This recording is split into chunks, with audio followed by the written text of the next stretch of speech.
Good morning, सुप्रभात, वंदे मातरम, जय हिंद। जम्मू संगी संगवारी मल्ला सीजी जॉब एजुकेशन के तरफ से सुप्रभात साथियों अभी तक हमने ईवीएस जो सब्जेक्ट है, ठीक है, पर्यावरण अध्ययन शिक्षण शास्त्र में अभी तक हमने ईवीएस में 2 यूनिट का अध्ययन ऑलरेडी कर चुका है। आज हमारा जो चैप्टर है तीसरे यूनिट पर चलेगा।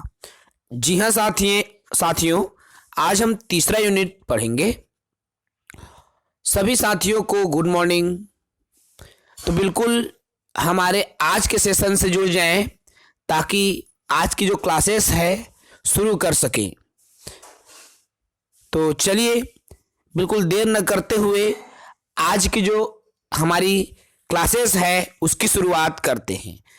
साथियों 2 यूनिट तक आपने पढ़ लिया है। आज का जो यूनिट है यूनिट 3 पर्यावरण अध्ययन क्यों पढ़ाएं। आज का जो हमारा यूनिट है पर्यावरण अध्ययन क्यों पढ़ाएं, ठीक है। इसी क्यों का जवाब हम इस यूनिट में खोजने का प्रयास करेंगे, इस यूनिट में जानने का प्रयास करेंगे कि आखिर बालकों को प्राथमिक शाला में पर्यावरण की शिक्षा क्यों देनी चाहिए। पर्यावरण की शिक्षा देने पर उनमें क्या गुण विकसित होगा, वे क्या सीखेंगे, इन्हीं पर चर्चा आज के सेशन में करने जा रहे हैं। जो भी हमारे चैनल पर पहली बार जुड़े हैं, वीडियो को पहली बार देख रहे हैं, वो सब्सक्राइब जरूर कर लें ताकि आपको बिल्कुल शिक्षक भर्ती की निःशुल्क क्लासेस हमारे चैनल के माध्यम से मिल सके। तो देखिए साथियों, प्राथमिक स्कूलों में पर्यावरण अध्ययन कार्यक्रम के 4 प्रमुख घटकों को शामिल किया गया है। हम बात कर रहे हैं, देखिए पीएस की, हम बात कर रहे हैं प्राथमिक स्कूल की। तो प्राथमिक स्कूल में पर्यावरण के अंतर्गत 4 घटकों को शामिल किया जाता है।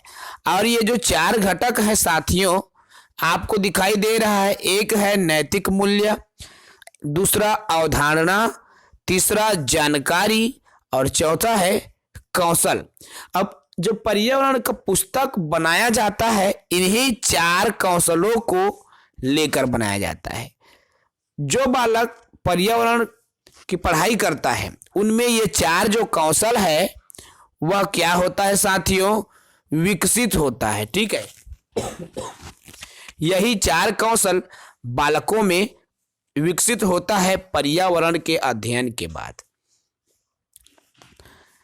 ऊपर की जो 4 अपेक्षाएं हैं या 4 कौशल है जो पर्यावरण अध्ययन के पाठ्यक्रम में शामिल किया गया है, इन्हीं 4 बिंदुओं का सरोकार पर्यावरण में बालकों को करना होता है। अभी हमने बताया ये 4 जो बिंदु है, ये 4 जो स्किल है, उन्हीं को बालकों को पर्यावरण के अंतर्गत लर्न करना होता है, सीखना होता है। अब इन तमाम बिंदुओं के पहले एक जरूरी चीजें जो निकल कर सामने आती है वो क्या है, पर्यावरण अध्ययन व पर्यावरण शिक्षा में क्या अंतर है। देखो दोस्तों, पर्यावरण अध्ययन और शिक्षा है ना, पर्यावरण शिक्षा, लगता तो ये दोनों शब्द एक ही जैसे हैं, लेकिन ये दोनों कुछ न कुछ अंतर लिए हुए हैं। पर्यावरण अध्ययन और पर्यावरण शिक्षा, इन दोनों में अंतर क्या है, क्या अंतर हमें परिलक्षित होता है, इस पूरे वीडियो में आपको पता चलेगा। तो देखिए, पर्यावरण शिक्षा का उद्देश्य बच्चों को परिस्थितिकी व उसके असंतुलन को समझाना, इसके दुष्प्रभावों से उन्हें अवगत कराना तथा इससे बचने के उपायों से उसका या उनका परिचय कराना है, ठीक है। पर्यावरण शिक्षा, देखिए बच्चों को पर्यावरण की जब शिक्षा दे रहे हैं तो उनमें परिस्थितिकी के बारे में बालक सीखता है, परिस्थिति का संतुलन करना कैसे है उसके बारे में समझता है, उनके दुष्प्रभाव को समझता है और उनके जो बचने के उपाय है उनके बारे में जब एक बच्चा समझता है तो वही पर्यावरण शिक्षा कहलाता है। दूसरी तरफ पर्यावरण अध्ययन क्या है? तो पर्यावरण अध्ययन का जो उद्देश्य है बच्चों में उनके प्राकृतिक सामाजिक परिवेश की एक समग्र समझ विकसित करना है। इस समझ का निर्माण या सीखने की मूलभूत क्षमताओं, मूल्यों, कौशल का विकास करना है। देखिए इसमें पारिस्थितिकी तथा इसकी समस्या भी देखिए, ये जो पर्यावरण शिक्षा है साथियों, ठीक है, और पर्यावरण अध्ययन है, तो हम मोटी मोटा यह कह सकते हैं कि पर्यावरण शिक्षा एक छोटा रूप है और पर्यावरण जो अध्ययन है एक बड़ा रूप है। अर्थात पर्यावरण अध्ययन के अंतर्गत सभी चीजें जो कि आपके पर्यावरणीय शिक्षा में भी है वो भी चीजें पर्यावरण अध्ययन में समाहित हो जाता है। ठीक है, संपूर्ण जब अध्ययन करेंगे, देखिए उनके उद्देश्यों का सामाजिक परिवेश, प्राकृतिक परिवेश, समग्र यहाँ पर जब मूलभूत क्षमताओं का जब अध्ययन करते हैं, समग्र पर्यावरण का जब अध्ययन करते हैं तो वही हमारा क्या कहलाता है? पर्यावरण अध्ययन कहलाता है। पर्यावरण शिक्षा में सिर्फ परिस्थितिकी, उनके संतुलन, उनके बचने के उपाय, इन्हीं का अध्ययन करते हैं, जबकि पर्यावरण अध्ययन में देखिए पर्यावरण शिक्षा में इन्हीं चीजों का अध्ययन करेंगे, परिस्थितिकी, उनके संतुलन, उनके बचने के उपाय। लेकिन पर्यावरण अध्ययन में तमाम चीजों का अध्ययन करते हैं, चाहे वह प्राकृतिक परिवेश से जुड़ा हो, चाहे वह सामाजिक परिवेश से जुड़ा हो, चाहे वह किसी अन्य परिवेश से जुड़ा हो।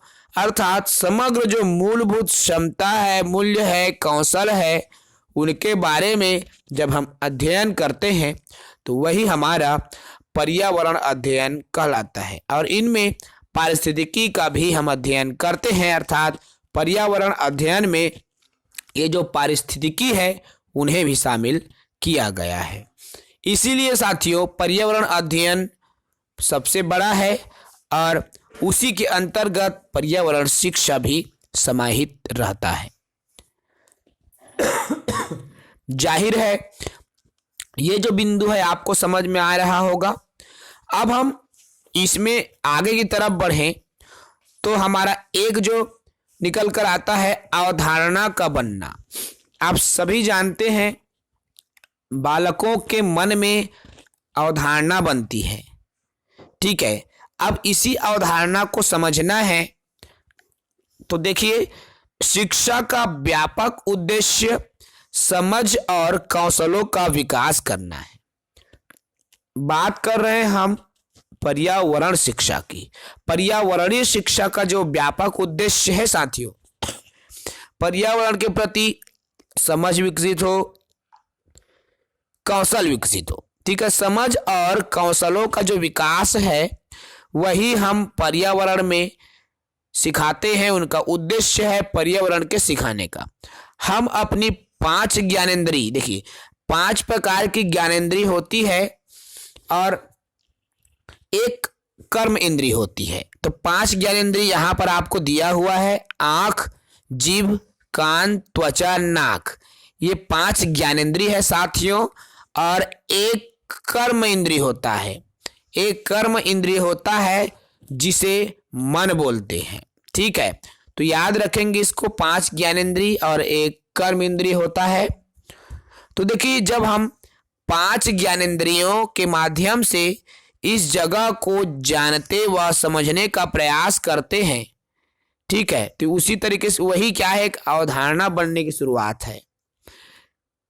जैसे मान लीजिए हमने शक्कर, जो छोटा सा जो बालक है शक्कर को खाता है, गुड़ को खाता है ना, तो उसको पता चल जाता है। अब वो पता कैसे चलता है? जीभ, वही हमारा जो ज्ञानेंद्रिय है जीभ, है ना, जो ज्ञानेंद्रिय है जीभ, तो उसी जीभ के माध्यम से उसको पता चल रहा है कि शक्कर बड़ गुत्तुर लागथे। गुड़ को खाता है बालक तो भी उसको पता चलता है कि गुड़ भी क्या है, उसको बड़ गुत्तुर लागथे, है ना। तो ये पता किससे चलता है? जीभ से चल रहा है, जो कि ज्ञानेंद्रिय का ही एक पार्ट है। अब हमारे हर एक इंद्रियां संप्रेषण का एक खास बिंब हमारे मस्तिष्क में बनता है। अब देखिए, जब बालक ने गुड़ को खाया तो उसको मीठा प्रतीत हुआ, अर्थात उसके दिमाग में एक बिंब बनना स्टार्ट हो गया कि जो शक्कर है ये सब मीठा होता है ना।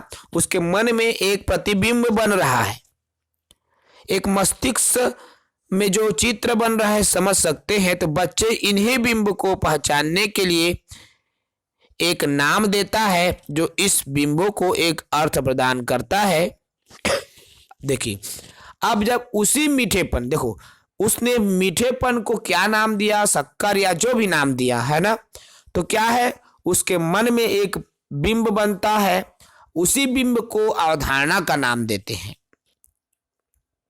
इस तरह क्या है, बालक अवधारणा ग्रहण करता है, और ये जो ज्ञानेंद्रिय है उसी के माध्यम से बालक अवधारणा ग्रहण करता है। या तो किसी चीज को आंखों से देख के जानेगा कि ये कुत्ता है, बिल्ली है, सांप है, नेवला है, कुकुर है, गैया है, जो भी है, ठीक है। जीभ से जब वो स्वाद लेगा, आप देखे होंगे साथियों, आपके भी घर में छोटे छोटे बालक होंगे, यदि आप भी माता पिता होंगे तो आप गौर करेंगे, जब छोटा सा शिशु है, छोटा सा बालक है, कोई भी खिलौना आप उसको हाथों में पकड़ा दो, वो बार बार अपने मुंह में डालने की कोशिश करता है। ये उनकी सहज प्रवृत्ति है। छोटा सा जो बालक है खिलौने को बार बार अपने मुंह में ही डालने की कोशिश करता है, इसलिए क्योंकि वह उसके बारे में जानना चाह रहा है। इसलिए वह क्या है, ज्ञानेंद्रिय में जीभ का उपयोग कर रहा है, उसको स्वाद को जानने की कोशिश करता है। यही वजह है कि वह जो बालक है या बालिका है, बार बार उसको मुंह में ले करके उसके स्वाद को जानने की कोशिश कर रहा है।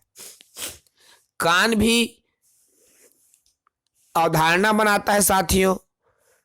आप सभी जान रहे हैं, कुछ बातें ऐसे भी है जिसे सुनकर भी हमारे मस्तिष्क में एक बिंब बनता है। त्वचा भी देखिए, यहां पर त्वचा कैसे काम करता है आप देखेंगे। आप जब किसी एकदम ठंडे या बर्फ को जब आप छुएंगे तो आपका जो बॉडी है, अलग से कहना चाहिए, एक प्रभाव डालता है। रोम रोम खड़े हो जाएंगे जब आप ठंड में निकलते हो, ठंड को छूते हो।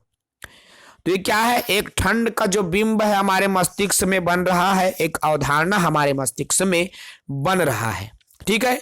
ये भी त्वचा से होता है। अर्थात साथियों, ये जो 5 ज्ञानेंद्रिय है, यही सबसे बड़ा माध्यम है जिसके माध्यम से हमारे दिमाग में जो बिंब है बनता है, और वही बिंब एक अर्थ प्रदान करता है जिसे अवधारणा कहते हैं, ठीक है। इस तरह से बालकों के मन में एक अवधारणा का निर्माण होता है, ठीक है साथियों। ये चीजें समझ में आ रहा होगा।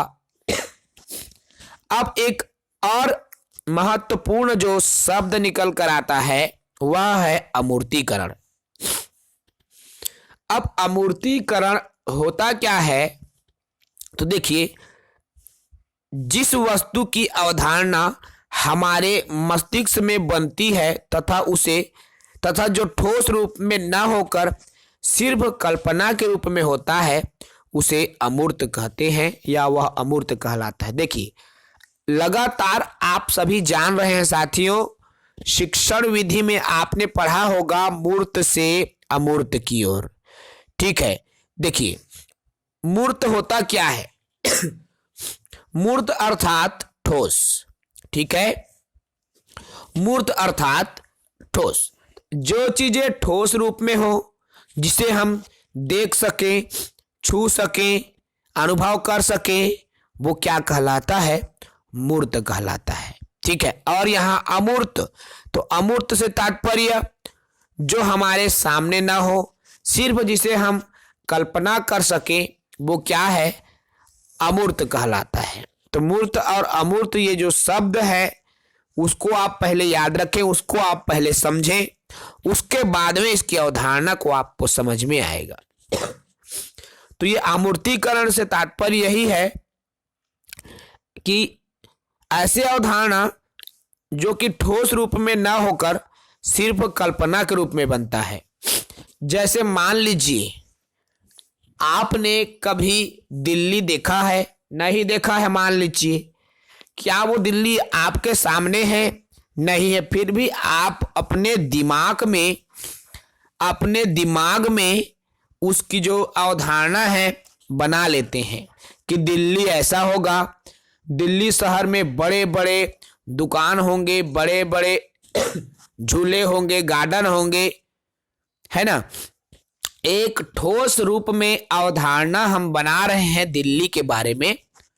तो यही चीजें क्या है, जो कल्पना से होता है, यही चीजें अमूर्तीकरण है। ये कार्य अनुभवों के द्वारा तय होता है, जिसे दो भागों में, अब ये जो अमूर्तीकरण की अवधारणा है दो भागों में होता है, एक तो सामान्यीकरण और दूसरा वर्गीकरण। ठीक है। तो सामान्यीकरण पहले क्या है, विशिष्ट रूप में वो चीजें होती है, फिर सामान्य की ओर वो चला जाता है। ठीक है। विशिष्ट अर्थात जब कोई कार्य आप शुरू करेंगे तो वो आपके लिए बहुत ही विशिष्ट रहता है, लेकिन धीरे धीरे उस कार्य को सामान्य रूप में आप करने लगते हो। वैसे ही आपका वर्गीकरण भी है ना। ये सभी चीजें इसके अंतर्गत आता है, उनको आप अच्छे से समझ लेंगे। उसके बाद में अगला बिंदु जो निकल कर आता है साथियों इस यूनिट में, कि प्राथमिक स्तर पर सामाजिक विज्ञान की अवधारणाएं। अब जो प्राथमिक शाला है उसमें सामाजिक विज्ञान की अवधारणाएं जब बच्चों को बताना है तो वो कैसे होगा। तो देखिए, यह काफी विवाद एवं चिंता का विषय रहा है। प्राथमिक स्तर पर पूरा कार्य अवलोकन व निजी अनुभव पर आधारित होनी चाहिए।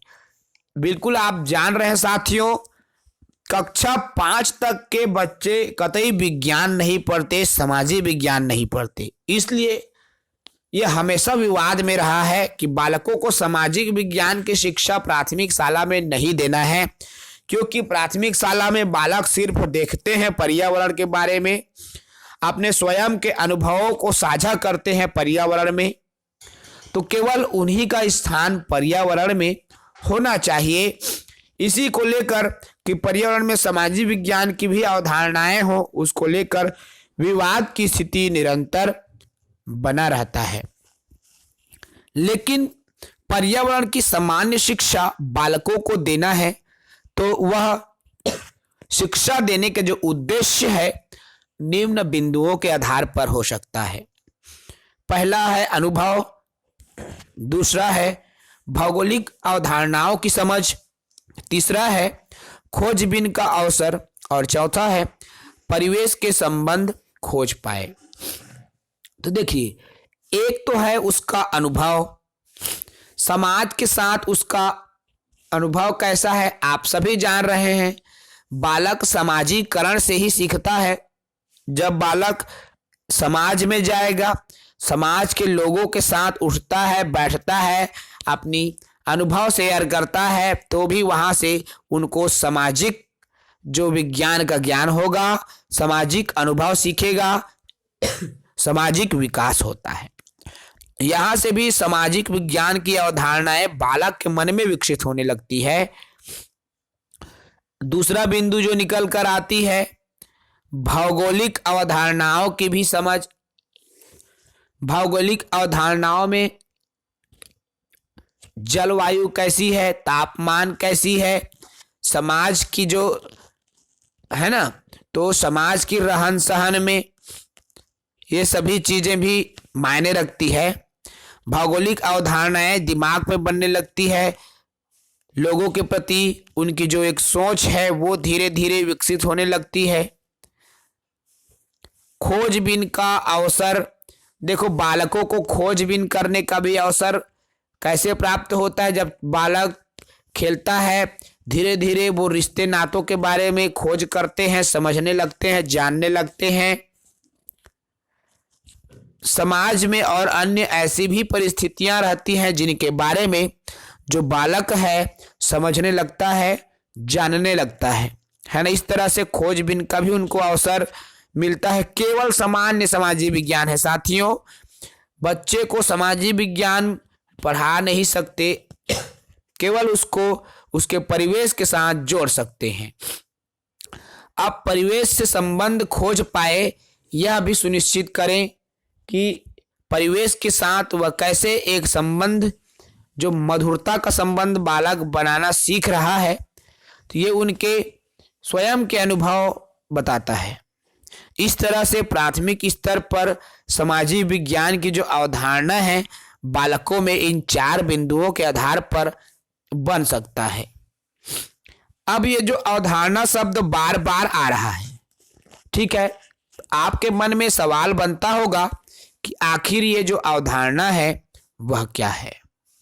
तो देखिए, लोक जुम्बिश परिषद के लिए प्राथमिक कक्षा के कार्यक्रम पर्यावरण अध्ययन कार्यक्रम में निम्नलिखित अवधारणाएं शामिल करना तय हुआ।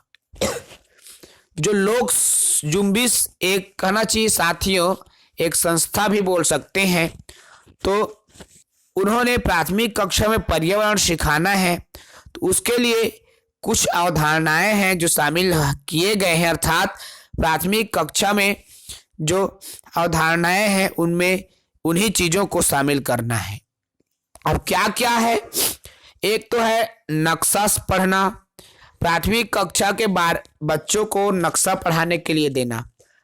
आप देखेंगे साथियों कि प्राथमिक कक्षा की जो पुस्तक है उसमें अपने घर का नक्शा बनाओ, घर से स्कूल आने तक क्या क्या आपने देखा उसका चित्र बनाओ, ये रहता है।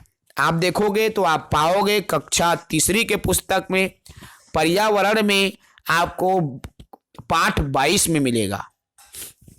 तो ये चीजें आपको मिल रही है। नक्शा पढ़ने से संबंधित 4वीं में भी है, 5वीं में भी है। दिशाओं के ज्ञान, कितने दिशाएं हैं, कौन कौन सी दिशा में सूर्य उगता है या क्या है, वो तमाम चीजें आपको एक बालक को समझाना होता है। ऋतु के बारे में समझाना है, कौन से ऋतु होता है, ऋतुओं में क्या क्या मौसमी बदलाव आते हैं, हवाएं क्या है, हवाएं चलती कैसे हैं, कौन कौन सी हवाएं चलती है हमारे राज्यों में, हमारे देशों में। कीट और पशु के बारे में भी, कौन कौन से पशु होते हैं, कीड़े मकोड़ों के बारे में उनकी जो जानकारी कितनी है, इसकी जो सामान्य जो समझ है, चट्टान क्या है, मिट्टी, पानी, ये सभी चीजें आपका पर्यावरण में आपको देखने को मिलेगा।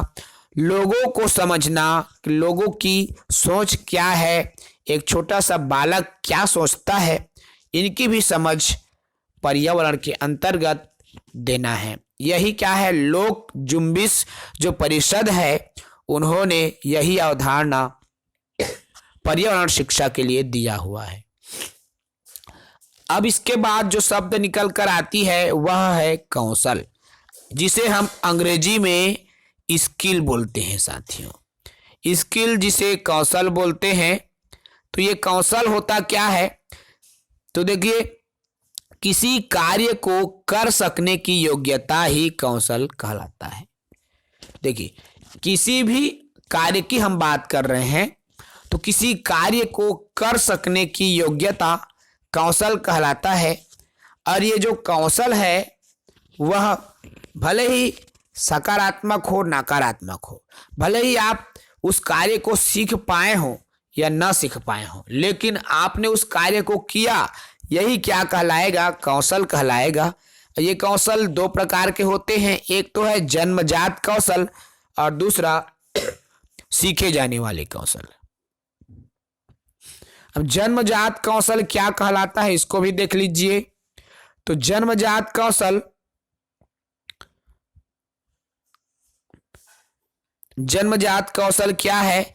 वह कौशल जिसे कोई बच्चा जन्म से ही सीख जाता है, अर्थात जन्मजात होता है, जन्मजात कौशल कहलाता है। जो बच्चा जन्म से ही किसी कौशल को, किसी स्किल को यदि सीख लेता है तो वह जन्मजात कौशल कहलाता है। जैसे चलना, उठना, बैठना, कूदना, ये सब जन्मजात कौशल है साथियों। बच्चे जन्म से ही उस कौशल को सीख जाता है। इसको सीखने के लिए किसी के पास जाना नहीं पड़ता, किसी ट्रेनिंग सेंटर में जाने की जरूरत नहीं है ना। तो ये जो चलना सीख जाता है घर में ही, कूदना सीख जाता है, दौड़ना सीख जाता है। लेकिन सीखे जाने वाले कौशल दूसरा प्रकार है। वह कौशल जिसे बच्चा तब सीखता है जब उसे सीखने का अवसर मिलता है। जैसे साइकिल चलाना। साइकिल चलाने का जो कौशल है सीखे जाने वाले कौशल है साथियों। इसीलिए आप पाएंगे कि बहुत से बच्चे साइकिल बहुत धीरे धीरे सीखता है। 5वीं 6वीं जाएगा तब भी वो साइकिल नहीं जानता, क्योंकि यह सीखे जाने वाले कौशल है। यदि आपके घर में साइकिल ही नहीं है तो आप सीख कैसे पाओगे? लेकिन चलना कूदना आप स्वतः सीख जाते हो। तो यही क्या है, साइकिल चलाना, तैरना, ये सब चीजें सीखे जाने वाले कौशल है। तो ठीक है दोस्तों, ये 2 चीजें जो कि इस पर्यावरण अध्ययन में भी शामिल है। इस सेशन में यही पर विराम। बहुत ही छोटा सा यूनिट है जो आज के क्लासेस में चला है साथियों। पर्यावरण अध्ययन शिक्षण शास्त्र की जो नोट्स है आप चाहें तो परचेज कर सकते हैं। 4 विषय की जो नोट्स है हम आपको प्रोवाइड करा रहे हैं।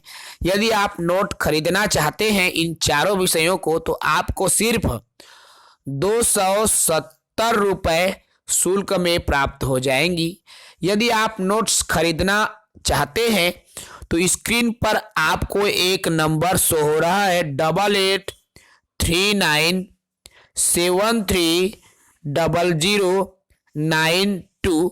ये जो स्क्रीन पर आपको एक नंबर शो हो रहा है, इस नंबर पर आप कांटेक्ट करके ये जो नोट्स है खरीद सकते हैं।